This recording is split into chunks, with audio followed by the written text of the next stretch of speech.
दशहरा, दुर्गा पूजा और दिवाली जैसे बड़े त्योहारों से पहले केंद्र सरकार ने अनलॉक 5 के दिशा निर्देश जारी कर दिए हैं। गृह मंत्रालय के नए दिशा निर्देशों में कई क्षेत्रों में काफी हद तक रियायतें दी गई हैं और स्कूल, कॉलेज और सिनेमा हॉल खोलने को लेकर स्थिति साफ की गई है। हालांकि कंटेनमेंट जोन में 31 अक्टूबर तक सख्ती बरतने के निर्देश हैं और नियमों का उल्लंघन करने वालों के लिए सजा का प्रावधान अब भी बरकरार है। कोरोना लॉकडाउन के बाद मार्च से देश भर में बंद स्कूल, कॉलेज 15 अक्टूबर से खोले जाएंगे। हालांकि इस मसले पर अंतिम फैसला राज्यों और इससे जुड़ी संस्थाओं पर छोड़ा गया है।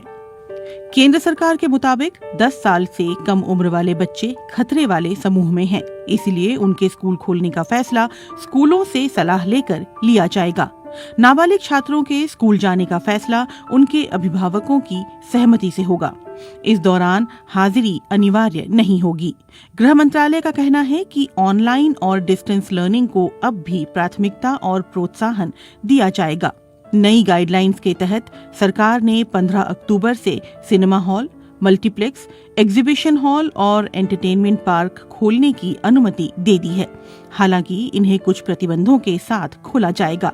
सिनेमा, थिएटर और मल्टीप्लेक्स में 50% से ज्यादा सीटें नहीं भरी जा सकती, यानी आधी सीटें खाली रहेंगी।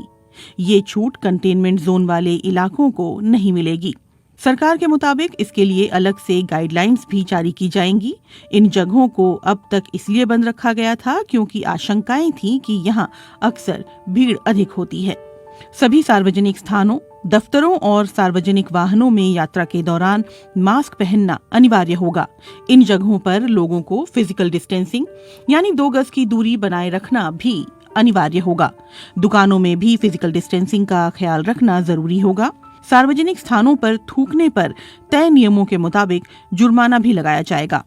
गाइडलाइंस के अनुसार दफ्तरों में सुरक्षा सुनिश्चित करने के लिए कर्मचारियों को आरोग्य सेतु ऐप इंस्टॉल कराने और उसका इस्तेमाल कराने की हर संभव कोशिश की जानी चाहिए।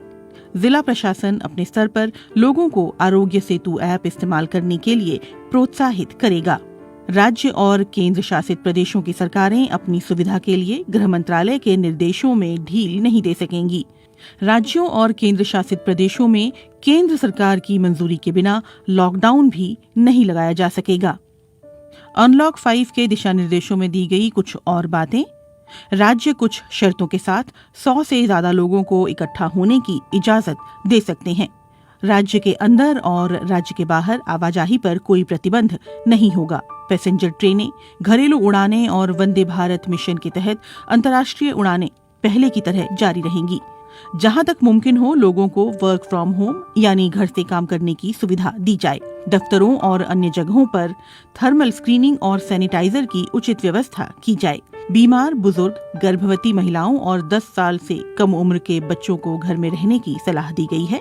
खिलाड़ियों की प्रैक्टिस के लिए स्विमिंग पूल भी खोल दिए जाएंगे।